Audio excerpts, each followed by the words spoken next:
மண்ணுக்குரிய சாயலில் இருந்து விண்ணுக்குரிய சாயலுக்கு நம்மை மாற்ற வந்தார். கர்த்தரால் அவருடைய சாயல்ல சிருஷ்டிக்கப்பட்ட உங்களுக்கு அவருடைய நோக்கங்களை உங்கள் மேல் வைத்து உயர்த்த முடியும். ஆனா மனிதனுடைய ஜீவனை எடுக்கிறதுக்கு அதிகாரம் கிடையாது. ஏன்னா அவன் தேவ சாயல். முன்னறிந்ததெல்லாம் முன்குறிக்கல, முன்னறிந்த எல்லாவற்றிலும் நம்மை முன்குறித்திருக்கிறார். அவர் சாயலில் நான் மாறிவிட்டால் எனக்கு வியாதி கிடையாது. ஏன்னா நான் அவர் சாயல் இருக்கிறேன்.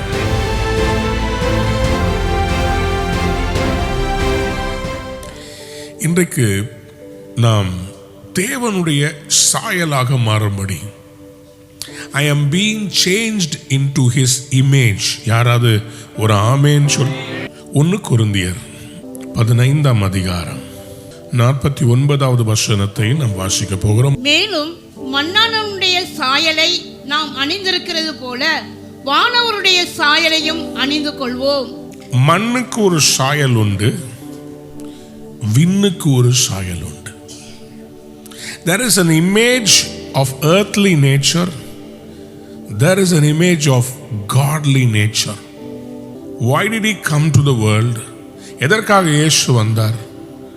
மண்ணுக்குரிய சாயலில் இருந்து விண்ணுக்குரிய சாயலுக்கு நம்மை மாற்ற வந்தார். பக்கத்துல பார்த்து சொல்லுங்க, நான் மண்ணுக்குரியவனா இருந்தேன், ஆனா என்னை விண்ணுக்குரியவரா மாத்திட்டார்.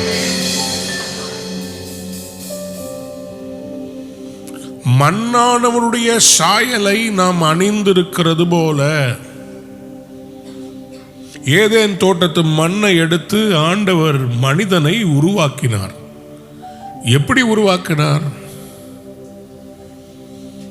யாரை போல உருவாக்கினார்? வாசிங்க ஆதியாகமத்தின் புஸ்தகம் 26ஆம் வசனத்தை 27ஆம் வசனத்தை, இந்த 2 வசனங்களை வாசிப்போம். பின்பு தேவன் நமது சாயலாகவும் நமது ரூபத்தின்படியேயும் நமது ரூபத்தின்படியேயும் மனுஷனை உண்டாக்குவோமாக. அவர்கள் சமுத்திரத்தின் மச்சங்களையும் ஆகாயத்து பறவைகளையும் மிருக ஜீவன்களையும் பூமி அனைத்தையும் பூமியின் மேல் ஊறும் சகல பிராணிகளையும் ஆளக்கடவர்கள் என்றார். தன் சாயலில் உருவாக்கப்பட்ட மனுஷன் அவர் ரூபத்தின்படியையும், இந்த இமேஜ், இந்த லைக்னஸ், எல்லாரும் சொல்லுங்க, இந்த இமேஜ், இந்த லைக்னஸ். இமேஜ் என்பது தோற்றம், லைக்னஸ்னா குணாதிசயம்.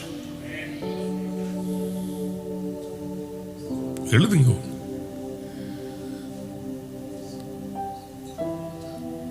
சாயல், ரூபம்.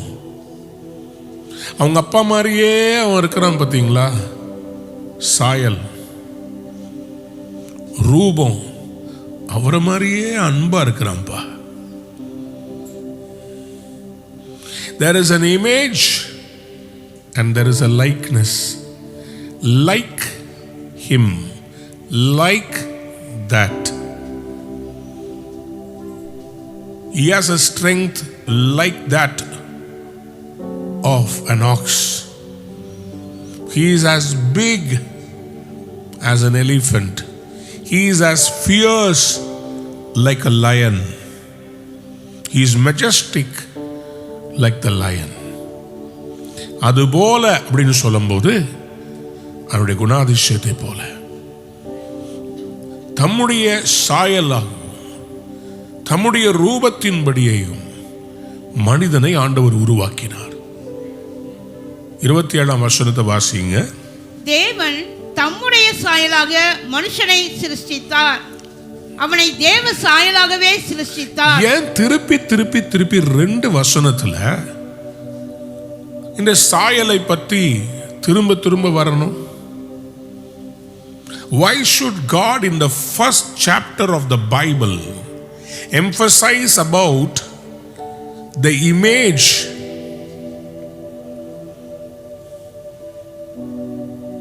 the likeness of God? ஏன் இவ்வளவு ஸ்ட்ரெஸ் பண்ணி சொல்றார்? மனிதனுக்கு புரிய வேண்டும், அவன் உருவாக்கப்பட்டது ஆண்டவருக்கு விளையாட்டு பொருளா இல்லை.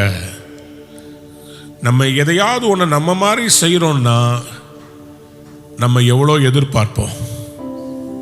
Because it reflects my personality. இப்போ ஒருத்தவங்க நம்மளை பார்த்து அவங்க வரைகிறாங்கன்னு சொன்னால் அவங்களுடைய கற்பனையில் சில திறன் இருக்குது, அந்த கற்பனையின்படி வரைகிறாங்க. ஆனால் உங்களையும் என்னையும் கர்த்தர் உருவாக்கும் போது எக்ஸாம்பிளாக ஒரு புலியை பார்க்கல, சிங்கத்தை பார்க்கல, கழுகை பார்க்கல, தன்னையே பார்த்தார். Somebody said amen. அப்படியே கையை வைத்து ஸ்தோத்திரம் பண்ணுங்க பாப்போம். ஆண்டவருக்கு நன்றி சொல்லுங்க பாப்போம். ரபாலா சந்தரபா சேட்டரே. எவ்வளோ அருமையான தெய்வம், எவ்வளோ அருமையானவர், எவ்வளோ நம்மளை நேசிச்சா. அவர் படைப்புல சூரியனை, சந்திரனை, வேற எதையும் அவர் சாயலா படைக்கல. உங்களை என்னையும் மட்டும் பிரஷியஸா பார்த்ததுனால தமது சாயலாகவும் தமது ரூபத்தின்படியையும் நம்மை அவர் எவ்வளவு அழகாக படைத்திருக்கிறார்.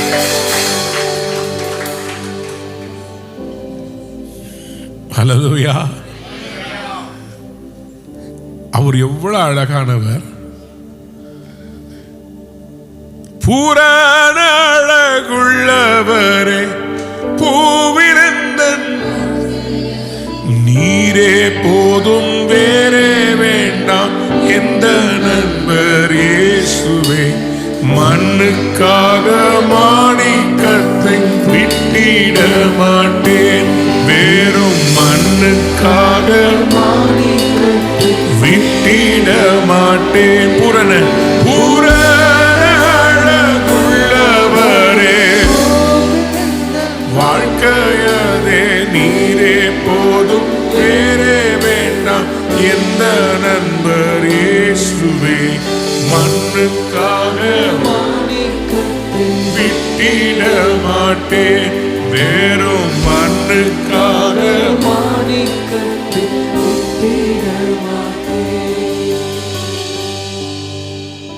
எத்தனை பேருக்கு அந்த விண்ணவருடைய சாயல் வேணும்?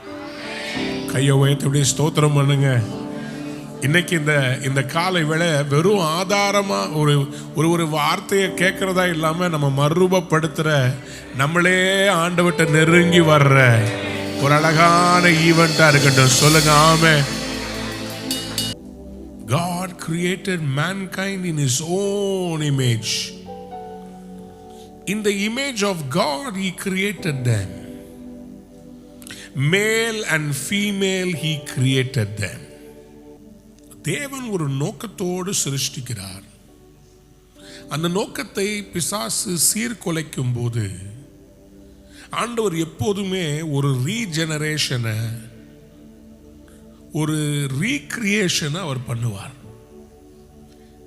சாத்தானுக்கு அழிக்க தெரியும், தேவனுக்கு உருவாக்க தெரியும். உங்கள் வாழ்க்கையிலே தேவன் உருவாக்கினதை சத்துரு குலைத்து போட்டாலும் கர்த்தரால புதிய பாதைகளை உருவாக்க முடியும். கர்த்தரால புதிய பரிமாணத்தில் உங்களை உயர்த்த முடியும். கர்த்தரால அவருடைய சாயல்ல சிருஷ்டிக்கப்பட்ட உங்களுக்கு அவருடைய நோக்கங்களை உங்கள் மேல் வைத்து உயர்த்த முடியும். எத்தனை பேர் நம்புறீங்க? அவர் சாயலில் படைக்கப்பட்ட நம்மை கர்த்தர் கைவிடவே மாட்டார். உங்க மனதில் ஆணித்தரமா இன்றைக்கு காலையில பதியட்டும், நீங்கள் அவரின் சாயலாக படைக்கப்பட்டவர். நான் சொன்ன வசனங்களை எல்லாம் நல்லா ஆழமா உள்ள எடுத்துக்கோங்க. முதல்ல உங்களுக்கு ஒரு வசனத்தை சொன்னேன். மண்ணானவருடைய சாயலை தரித்திருந்தது போல வானவருடைய சாயலையும் ஒன்ன பாஸ்ட்ல சொல்றாரு, ஒன்ன ஃபியூச்சர்ல சொல்றாரு.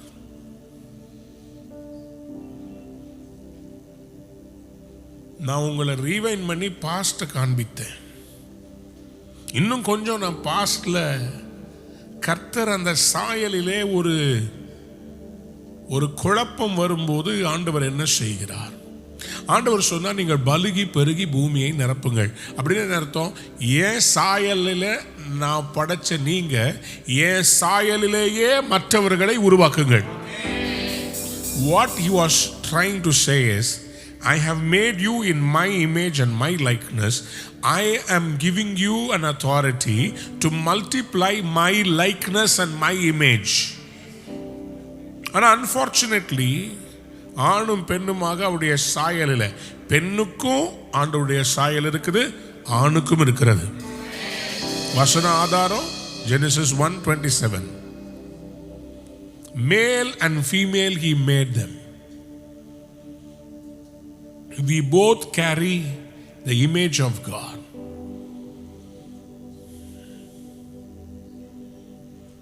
ஆனா அந்த இமேஜ் ஆஃப் காட்ல உருவாக்கப்பட்ட ஏவாள் சத்ருவுடைய அந்த வார்த்தைகளை கேட்டு வஞ்சிக்கப்பட்டு விலக்கப்பட்ட கனியை புசித்து ஆதாமும் ஏவாளும் பாவம் செய்தபோது அந்த பாவத்தின் விதைகள் அவருடைய சாயலை கரப்பண்ணினது.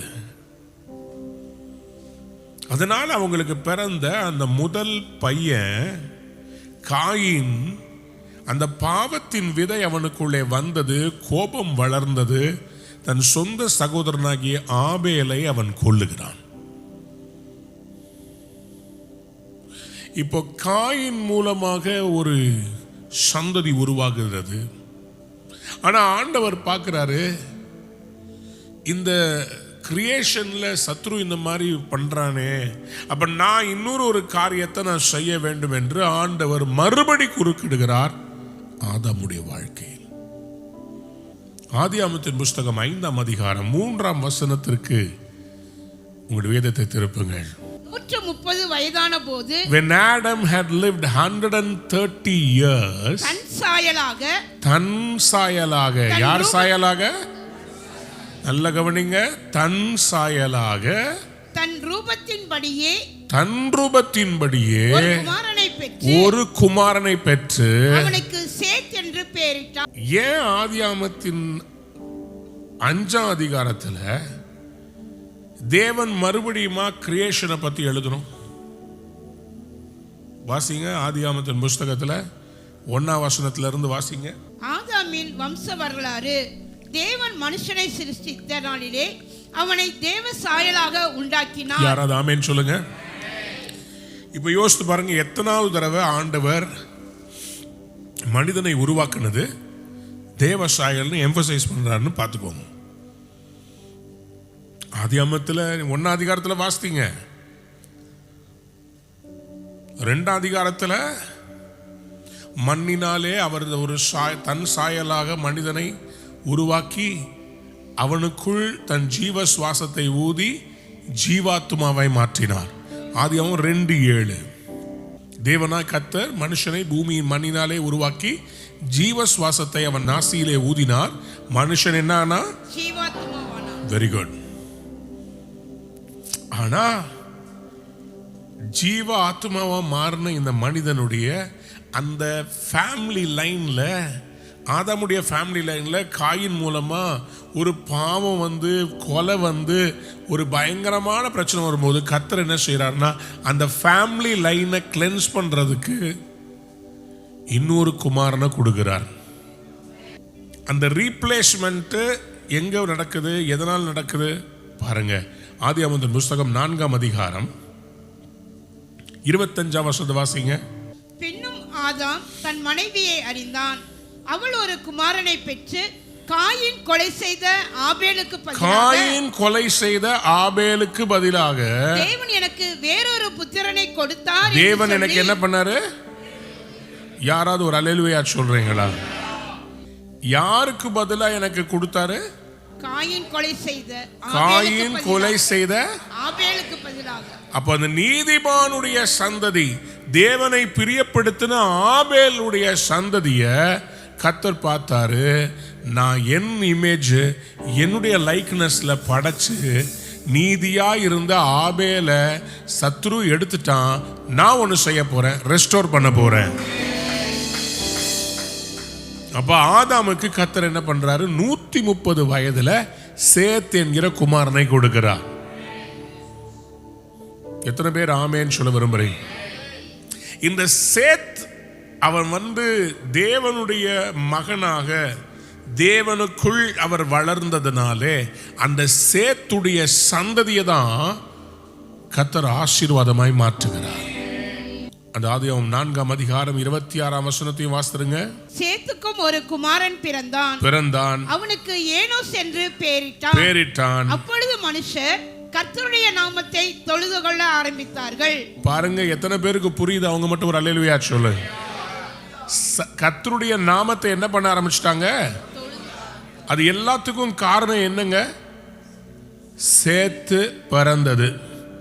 பக்கத்துல பார்த்து சொல்லுங்க, சேத்து வந்ததுனால என்ன வந்துச்சுங்க? ஆராதனை வர ஆரம்பிச்சிச்சு. புரிஞ்சவங்க ஆமேன்னு சொல்லுங்க. ஏசாயா 43:21 இந்த ஜனத்தை எனக்கென்று ஏற்படுத்தினேன், இவர்கள்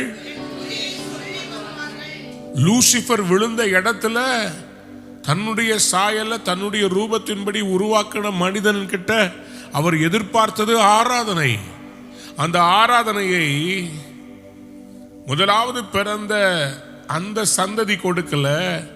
ஆனா தன்னுடைய ரூபத்தின்படி சாயலின்படி படைக்கப்பட்ட ஆதாமுக்கு அதே சாயலின்படி அதே ரூபத்தின்படி கர்த்தர் ஒரு சேத்தை கொடுக்கிறார். சேத்துடைய சந்ததி கர்த்தரை ஆராதிக்க ஆரம்பிக்கிறது. இந்த ரோடு போட்டாங்கன்னா அங்க ஒரு போர்டு வச்சிருப்பாங்க, work in progress. Bangalore metro போடும்போது சாரி ஃபார் த இன்கன்வீனியன்ஸ் அப்படின்னு போட்டுட்டு work in progress something beautiful is coming போட்டிருந்தாங்க. நான் நம்புறேன் இந்த 40 days ஃபாஸ்டிங் ப்ரேயர் ஃபெய்த் ஜர்னியில் மன்னானவருடைய சாயலை தரித்திருக்கிற நம்ம வானவருடைய சாயலை we are moving in the direction. சில ஓட்டைகள் இருக்குது, சில பிளெமிஷஸ் இருக்குது, அங்கங்க கொஞ்சம் சில கரடு முரடா இருக்குது. ஆனால் ஆண்டவர் அப்படியே பாலிஷ் பண்ணிக்கிட்டே இருக்கிறார். இந்த 40 days ஃபாஸ்டிங் ப்ரேயரில் அப்படியே பாலிஷ் பண்ண. ஏன்னா அவருக்கு தேவை ஏன் சாயல் இவனிலே நான் பார்க்கணும். உங்களை பார்க்கும்போது ஆண்டவருக்கு அவருடைய சாயல் தெரிய வேண்டும். யாரெல்லாம் ஆமேன்னு சொல்ல விரும்புறேன். அதனால தான் பாருங்க, இப்போ ஆதியாகமம் 5ஆம் அதிகாரம் 1ஆம் வசனத்தை நீங்க வாசித்து பாருங்க. ஆதாமின் வம்ச வரலாறு. தேவன் மனுஷனை சிருஷ்டித்த நாளிலே அவனை தேவ சாயலாக உண்டாக்கினார். அவர்களை ஆணும் பெண்ணுமாக சிருஷ்டித்து அவர்களை ஆசீர்வதித்து அவர்களை சிருஷ்டித்த நாளிலே அவர்களுக்கு மனுஷர் என்று பெயரிட்டார். மனுஷன் என்று பெயரிட்டார். ஆணும் பெண்ணுமாக படைத்தார். அவர்களை ஆசீர்வதித்தார். யார் அவர்கள்? அவருடைய சாயலில் உருவாக்கப்பட்டவங்க. சரி, இப்போ அந்த அவர் சாயல் உருவாக்கப்பட்ட மனுஷனை ஆசீர்வதிச்சார்ல. இப்போ அடுத்த வசனத்தை வாசிங்க.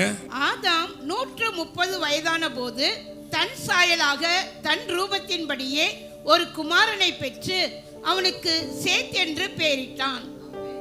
ஃபாஸ்ட் ஃபார்வர்ட் பண்ணி கர்த்தர் எங்க கொண்டு வந்து நிறுத்தினார் பார்த்தீங்களா? ஆதாம்ல இருந்து நோவாவுடைய வம்ச வரலாறை கொண்டு வரும்போது நடுவில் கொஞ்சம் ஸ்கிப்பு பண்ணி ஸ்ட்ரெயிட்டா 130 வயசுல பிறந்த சேத்துக்கிட்ட கர்த்தர் சரித்திரத்தையே கொண்டு வந்து நிறுத்திட்டார்.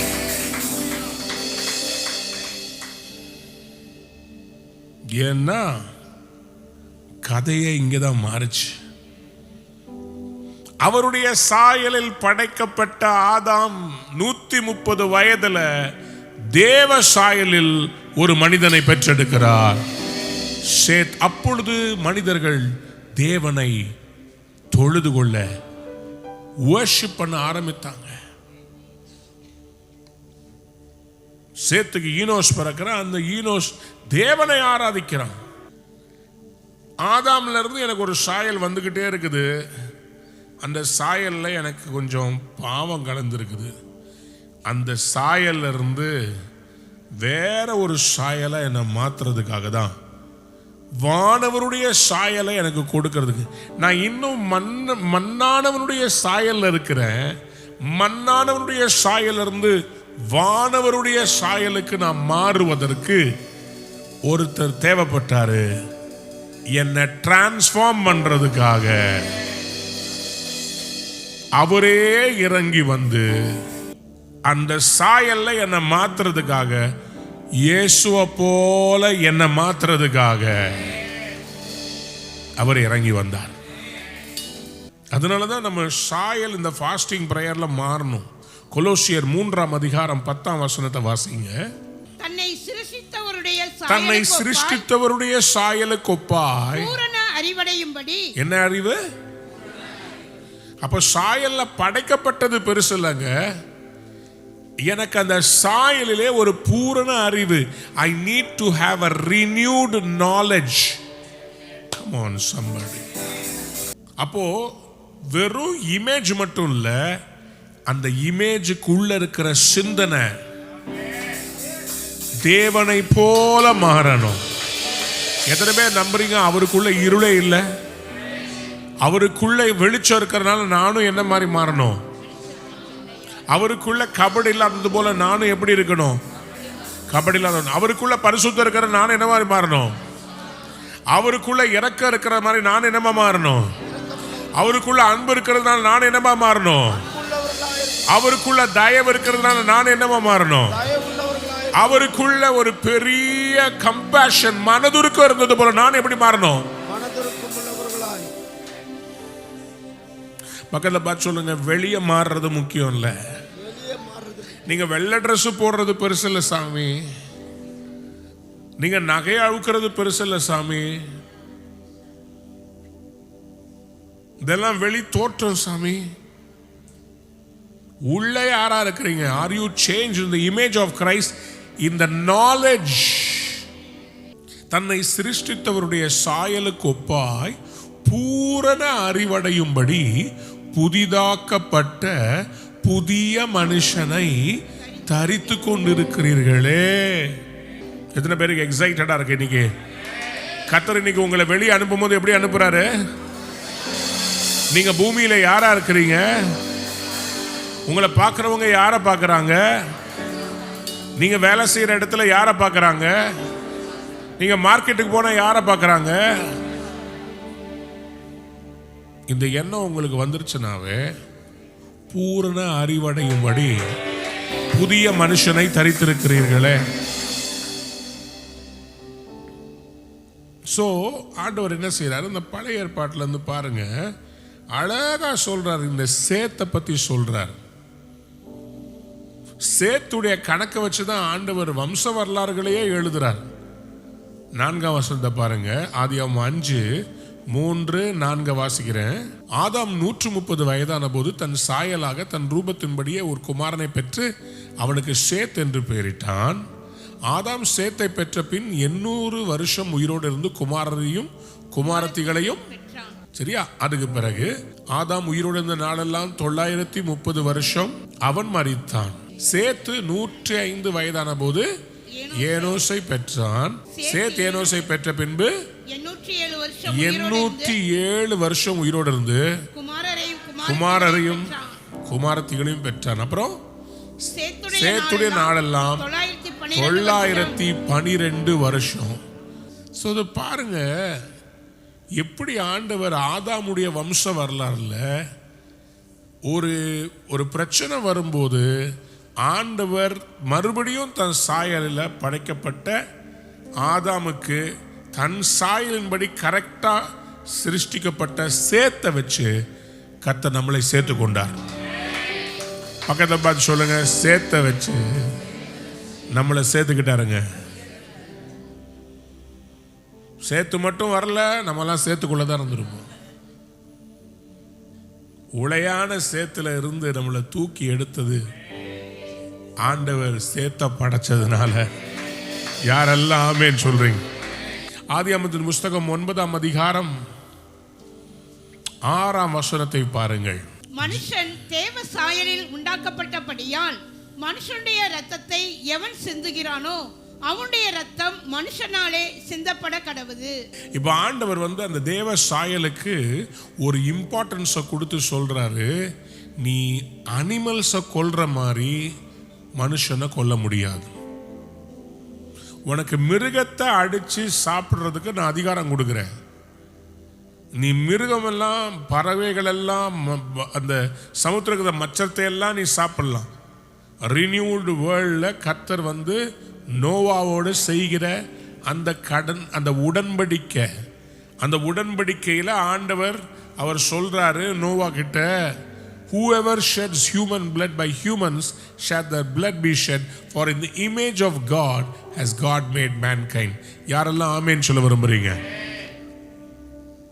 அதனால்தான் கொலை செய்யாதிருப்பாயாக என்கிற கற்பனையை கர்த்தர் வைக்கிறார்.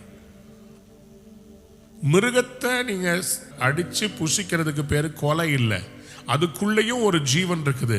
ஆனா அதை நீங்கள் எடுப்பதற்கு உங்களுக்கு அதிகாரம் இருக்குது. ஆனா மனிதனுடைய ஜீவனை எடுக்கிறதுக்கு அதிகாரம் கிடையாது.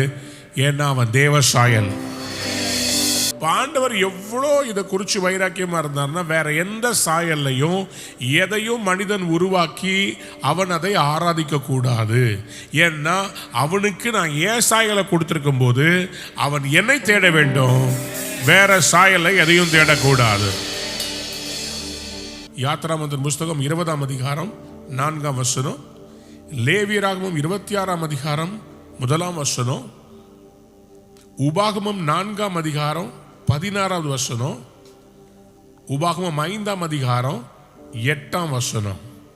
இது எல்லாத்திலையும் ஆண்டவர் தெளிவாக சொல்லியிருக்கிறாரு, வேற ஒரு இமேஜில் நீ எதையும் செய்யாத, அதை நீ நமஸ்கரிக்க கூடாது, அதை நீ வணங்கக்கூடாது அப்படின்னு ஆண்டவர் தெளிவாக சொல்றார். ஏசாயா தீர்க்கதரிசன புஸ்தகத்தில் 40ஆம் அதிகாரத்தில் 18ஆம் வசனத்தில் ஆண்டவர் இப்படி ஒரு கேள்வியை கேட்கிறார். இல்லை, இப்படி இருக்க தேவனை யாருக்கு ஒப்பிடுவீர்கள்? எந்த சாயலை அவருக்கு ஒப்பிடுவீர்கள்? கண்ணான் ஒரு சுரூபத்தை வார்க்கிறான், தட்டான் பொன் தகட்டால் அதை மூடி அதற்கு வெள்ளிச்சங்கிலிகளை பொறுத்து வைக்கிறான். ஆண்டவருடைய கோபமே என்னன்னு சொன்னா, தன் சாயலில் படைக்கப்பட்ட மனுஷன் வேற சாயல்ல எதையும் உருவாக்க கூடாது. அது ஒரு மனிதனுடைய கற்பனையா இருக்குமே தவிர தேவ சாயலா இருக்க முடியும். எத்தனை பேருக்கு தேவ சாயல் வேணும்? அப்போஸ்தலர் நடபடிகளில் 17ஆம் அதிகாரத்தில் 29ஆம் வசனத்தில், நாம் தேவனுடைய சந்ததியாராய் இருக்க மனுஷருடைய சித்திர வேலையினாலும் யுக்தியினாலும் உருவாக்கின பொன் வெள்ளி கல் இவைகளுக்கு தெய்வம் ஒப்பாயிருக்கும் என்று நாம் நினைக்கலாகாது.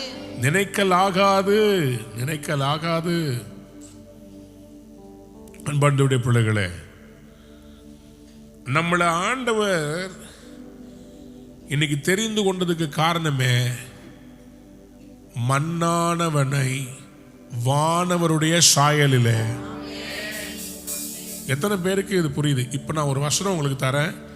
இன்னைக்கு செய்தியினுடைய அந்த ஆதாரத்துக்கு இந்த வசனம் உங்கள் லைஃபை பயங்கரமாக ஹெல்ப் பண்ணும்.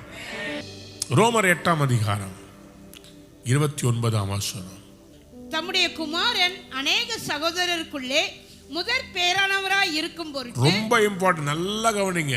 தம்முடைய குமாரன் அநேக சகோதரருக்குள்ளே முதற் பேரானவராய் இருக்கும் பொருட்டு தேவன் எவர்களை முன் அறிந்தாரோ. நல்ல கவனிங்க, தேவன் எவர்களை முன் அறிந்தாரோ. சொல்லுங்க, முன் அறிந்தாரோ. இன்னொரு தடவை சொல்லுங்க, முன் அறிந்தாரோ. தேவன் எவர்களை, நீங்கள் அவரை அறிவதற்கு முன்பாகவே அவர் உங்களை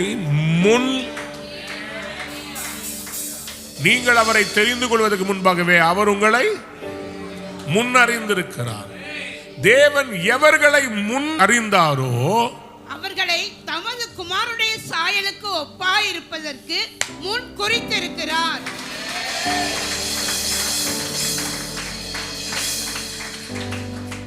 I rest my case. எவர்களை முன்னறிந்தாரோ, நானும் நீங்களும் அவர் ஏற்கனவே முன்னறிந்து தன்னுடைய குமாரனுடைய சாயலுக்கு ஒப்பாய் இருப்பதற்கு முன் குறித்திருக்கிறார். முன் அறிந்திருக்கிறார். ரெண்டுக்கும் டிஃபரன்ஸ் இருக்கு. முன் அறிந்ததெல்லாம் முன் குறிக்கல, முன்னறிந்த எல்லாவற்றிலும் நம்மை முன் குறித்திருக்கிறார். எல்லாருடைய இன்டென்ஷனும் அவருக்கு தெரியும். எல்லாரை குறித்து முன்னறிந்த தேவன் உங்களை என்னையும் இது என்னுடைய சாயலா மாறிடும், இவள் என்னுடைய சாயலா, அவங்க என் சாயலா மாறிடுவாங்க. என் குமாரன் அவங்கள சந்திச்சா அவங்க மன்னானவருடைய சாயலை விட்டுட்டு வானவருடைய சாயலாம் விண்ணக்குரிய சாயலுக்கு நடுவுல இயேசு கிறிஸ்துவை நிறுத்த போறேன். அவங்க மண்ணுக்குரிய சாயலை விட்டு காயினா இருக்கிறத விட சேத்தா இருப்பதற்கு மன்னானுடைய சாயலை விட்டு விண்ணுக்குரிய சாயலை தரிப்பதற்கு என்னுடைய குமாரனாகிய இயேசு கிறிஸ்துவை பொருட்டு தமது குமாரனுடைய சாயலுக்கு ஒப்பா இருப்பதற்கு. அப்போ பழைய ஏற்பாட்டில் ஒரு ரெஃபரன்ஸ் இல்லை. ரெடியா இருக்கீங்களா? கையை தட்ட. பழைய ஏற்பாட்டில் ஆதாம் கிட்ட ரெஃபரன்ஸ் இல்லை, ஏன்னா அவரே படைச்சிட்டாரு, சேத்த ஆண்டவர் கொடுத்துட்டாரு. புதிய ஏற்பாட்டுக்கு வரும்போது ஆண்டவர் பார்த்தாரு, என் பிள்ளைகளுக்கு ஒரு கரெக்டான ரெஃபரன்ஸ் இருந்தா அவங்க தேவ சாயலா வந்துடுவாங்கன்னு சொல்லி தன் சொந்த குமாரனை யார புரோட்டோடைப்பா வச்சு மனுஷனை உருவாக்குனாரோ,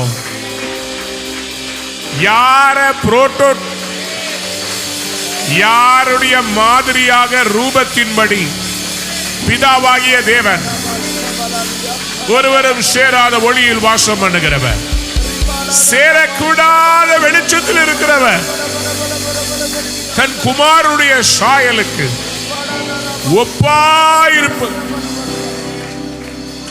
ஓ மை பிரதர், மை சிஸ்டர், அவர் சாயலுக்கு, அவர் சாயலுக்கு ஒப்பா இருப்பதற்காக இயேசு கிறிஸ்துவுடைய சாயல் எவ்வளவு வல்லமை, எவ்வளவு அதிகாரம், எவ்வளவு அழகு. நம்மளை என்ன பண்ணாரா? முன்னறிந்தவர் முன் குறித்தது எதுக்கு தெரியுமா? அவர் சாயலுக்கு. பாருங்க, அவர் சாயலுக்கு ஒப்பா, அவருடைய சாயலுக்கு.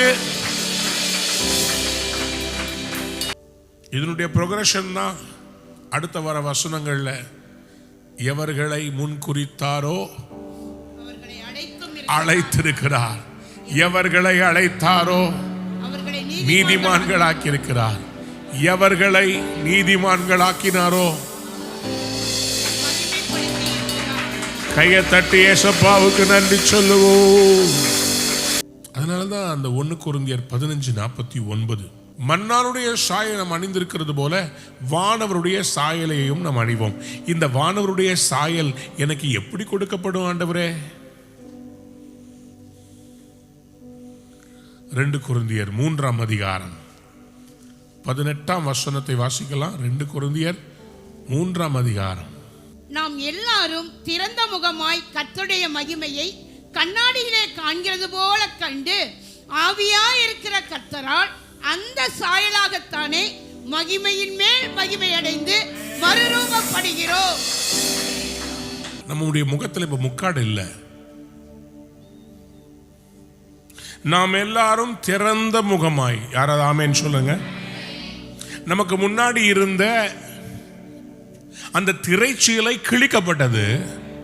அதனால என்ன ஆயிடுச்சுன்னா, மகா பரிசுத்த ஸ்தலத்தில் இருக்கிற உடன்படிக்கை பெட்டிக்கு மேல இருக்கிற அந்த ஷக்கீனா மகிமை, அது திரைச்சீலை கிழிக்கப்பட்டதுனாலே அந்த மகிமையை நாம் காணும்படி கிறிஸ்துவின் சரீரத்தினாலே, கிறிஸ்துவின் சரீரம் சிலுவையிலே அறையப்பட்டு பிளக்கப்பட்டதினாலே, திரைச்சீலை கிழிக்கப்பட்டதினாலே மன்னானவனாகிய நான் ஒருவரும் சேரக்கூடாத ஒளியிலே இருக்கிற அந்த மகிமையை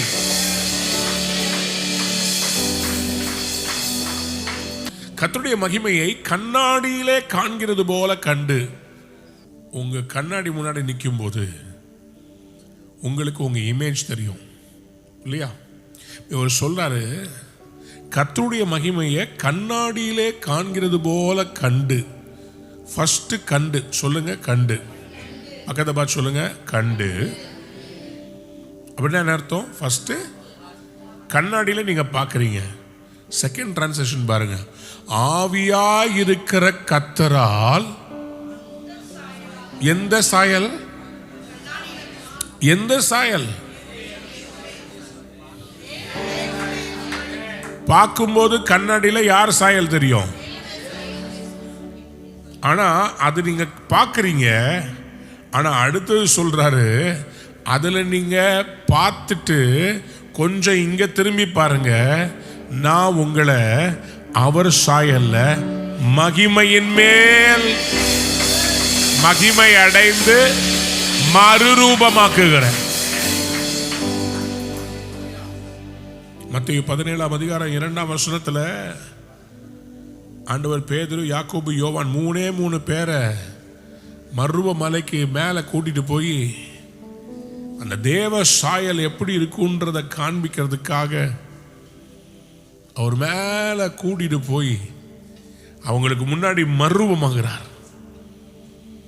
அதை பார்த்த உடனே அவங்களுக்கு அப்படியே டோட்டலா ஒரு சேஞ்ச் வருகிறது. வாசிங்க 2ஆம் வசனம். அவர்களுக்கு முன்பாக மறுரூபமானார். அவர் முகம் சூரியனை போல பிரகாசித்தது. அவர் வஸ்திரம் வெளிச்சத்தை போல வெண்மையாயிற்று. ஒரு இமை பொழுதிலே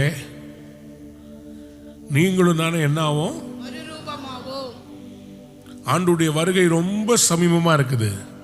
ஒவ்வொரு நாளும் என்ன ஆகணும்னா, மன்னானவருடைய சாயலை வானவருடைய சாயலாக மாற்றும் இயேசுவோடு நடக்கும்போது ஒரு நாள் வரும், பிப்பி பிப்பி திடீர்னு எக்கால சத்தம் முடிக்கும். மேல இருந்து அவர் இறங்கி வருவாரு. கீழே அவரை பார்த்து அவரை பாதி மாறணும்னு நினைச்சுக்கிட்டு இருக்கிற ஒவ்வொருவரையும் அப்படின்றதுக்குள்ள அவர் சாயலா மாத்தி. எத்தனை பேர் ஆமேன்னு சொல்ல விரும்புறீங்க? எத்தனை பேர் விசுவாசிக்கிறீங்க இன்னைக்கு கர்த்தர் உங்க லைஃப்ல நிச்சயமா அவர் சாயல்ல உங்களை மாற்ற விரும்புறார்? அவர் சாயலில் நான் மாறிவிட்டால் எனக்கு வியாதி கிடையாது, ஏன்னா நான் அவர் சாயல்ல இருக்கிறேன். எனக்கு வலி கிடையாது, ஏன்னா அவர் சாயல்ல இருக்கிறேன். என்னை துக்கம் நெருங்க முடியாது, ஏன்னா நான் அவர் சாயல்ல இருக்கிறேன். எனக்கு கடன் கிடையாது, ஏன்னா நான் சம்பூர்ணமாய் கொடுக்கவருடைய சாயல்ல இருக்கிறேன். அதனாலதான் ரோமர் 12ஆம் அதிகாரத்துல 2ஆம் வசனத்துல அவர் தெளிவா சொல்றார், do not be conformed to the world but be transformed by the renewing of your heart. இந்த உலகத்துக்கு இந்த பிரபஞ்சத்துக்கு ஒத்த வேஷம் தெரியாமல் தேவனுடைய நன்மையும் பிரியமும் பரிபூர்ணமான சித்தம் என்பது இன்னதென்றது பகுத்தறியத்தக்கதாக உங்கள் மனம் புதிதாகிறதினாலே மறுரூபமாகும். மறுரூபம்னா என்னங்க? மன்னானுடைய சாயலை விட்டுவிட்டு வானவருடைய சாயலை தரித்துக் கொள்ளுதல். இதுதான் டிரான்ஸ்ஃபர்மேஷன். எத்தனை பேருக்கு இன்னைக்கு அவரை போல மாறணும்? என்ன உங்க சாயலா மாற்றுங்கப்பா, என்ன உங்க சாயலா மாற்றுங்க ராஜா, என்ன உங்க சாயல் எல்லாம் கொஞ்சம் போராடி ஜெபம் பண்ணுங்க. ஆண்டவரே ஆண்டவரே ஆண்டவரே, உங்க சாயல்ல தோல்வி இல்லை, உங்க சாயல்ல பலவீனம் இல்லை, உங்க சாயல்ல பழுது இல்லை, உங்க சாயல்ல இருள் இல்லை. என்ன உங்களை மாதிரி மாத்திருங்கப்பா. போராடி கேளுங்க. யாரெல்லாம் இன்னைக்கு அவர் சாயல்ல மாற விரும்புறீங்க, அவருடைய சாயலை விரும்புறவங்க மட்டும் கேளுங்க. ஷபாடா தாலா. ஆண்டவரே, காலையில ஃபாஸ்டிங் இருக்கும் போது நல்லா இருக்கிறேன், ஆண்டவரே சாயந்தரம் வரும்போது உங்களுடைய சாயலை இழந்து போற மாதிரி இருக்குதுப்பா. இந்த உலகத்தின் பிரச்சனைகளை என்னை மறுபடியும் மண்ணுக்குரிய சாயலை மாற்ற விரும்புகிறது. எனக்குள்ள இருக்கிற கோபத்தை எடுத்து போடுங்க, எனக்குள்ள இருக்கிற எரிச்சலை எடுத்து போடுங்க, எனக்குள்ள இருக்கிற ஏமாற்றத்தை எடுத்து போடுங்க, எனக்குள்ள இருக்கிற பரிசுத்த குலைச்சலான நினைவுகளை எடுத்து போட்டுருங்க. உங்க சாயலா மாறணும். Come on everybody, come on. யாராவது போராடி ஜெபிக்க மாட்டீங்களா? இந்த காலை வேளையில விடாதீங்க. கர்த்தர் உங்களை மாற்றுகிறார், கர்த்தர் உங்களை எழுப்புதலால் நிரப்புகிறார். உங்க வாயை திறந்து நீங்க பேசும் போது ஒரு புதிய பாஷை வருகிறது, ஒரு புதிய பலன் வருகிறது. காண்டாம் இருக்கிறதுக்கு ஒப்பான பலன். இப்ப சிலருடைய கட்டுகள் அருந்து விழுகிறது. பிசாசு உங்களை மண்ணுக்குரிய சாயல்ல கட்டி வச்சிருந்தான். கர்த்தர் உங்களை விடுதலையாக்குகிறார். கர்த்தர் உங்களை விடுதலையாக்குகிறார். This is your time. இது உங்களுடைய நேரம். நீ எழுப்பி பிரகாசிக்கணும். உன்னை முன்னறிந்தவர், உன்னை முன் குறித்தவர், உன்னை தன் சாயலாக எழுப்பினவர். You are a winner. You are a champion. You are a mighty man and woman of God. எழும்பு எழும்பு எழும்பு சீயோனே, உன் வல்லமையை தரித்துக்கொள். உன் வல்லமையை தரித்துக்கொள். விடாதீங்க விடாதீங்க விடாதீங்க. வானவருடைய பாஷையை பேசுங்க, விண்ணவருடைய பாஷையை பேசுங்க. Lord, transform me, Lord. நான் விழுந்து விழுந்து எதிர்க்க விரும்பல. உடைய சாயலை மாத்திருக்க. நீமாதா ராதாலா தாரா ரெடெலெதெரெபே ஷடா ரிதலபா ஷெட்டே.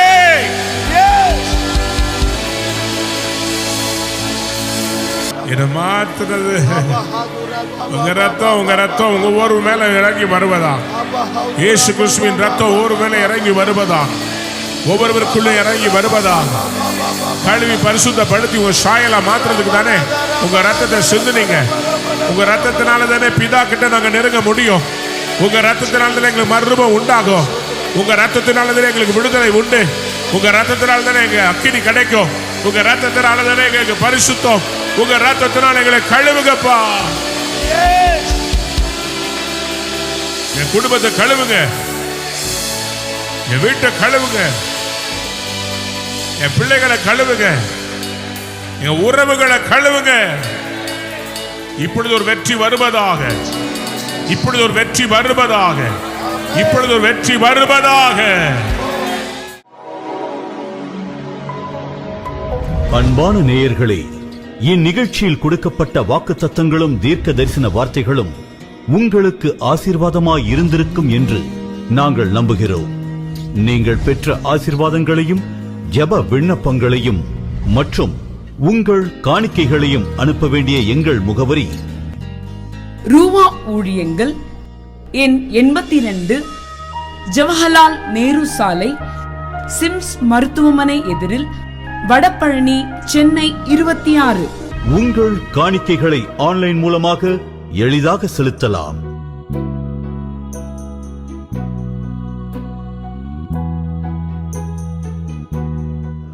எங்கள் இணையதள முகவரி www.ruhaministries.org.